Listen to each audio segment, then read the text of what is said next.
Assalamualaikum warahmatullahi wabarakatuh.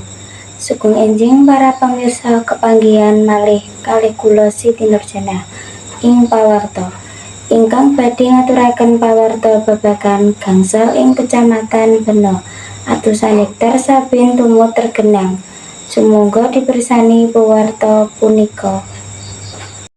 Jawah kaliyan intensitas inggil kelebet durasi wekdal ingkang cekap lami mengguyur tlatah Kabupaten Asahan, Sumatera Lor selami 3 dinten, merugikan gangsal kecamatan wonten Asahan Bena gangsal kecamatan. Wonten kaladan punika dipunlaporaken tergenang bena kaliyan keinginan genangan daya bervariasi antawis sedaya ngantos 50 cm. Dampakipun ugi tumut menenggelamaken atusan hektar saben gadahipun. Wargi laporan wonten gangsal kecamatan.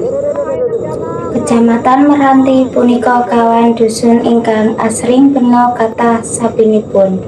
Kirang langkung 100 hektar saben wonten ngrika ingkang dipunkintanaken terdampak.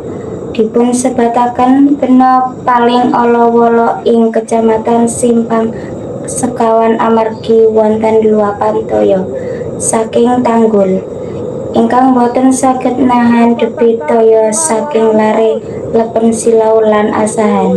Simpang sekawan kawungkinan tasih tatap bertahan lan dipunkintanaken ajeng minggah.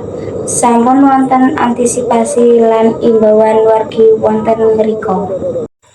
Mekaten ingkang saged kawula aturaken kula Siti Nurjanah menawi wonten kalepatan nyuwun pangapunten. Matur nuwun. Wassalamualaikum warahmatullahi wabarakatuh.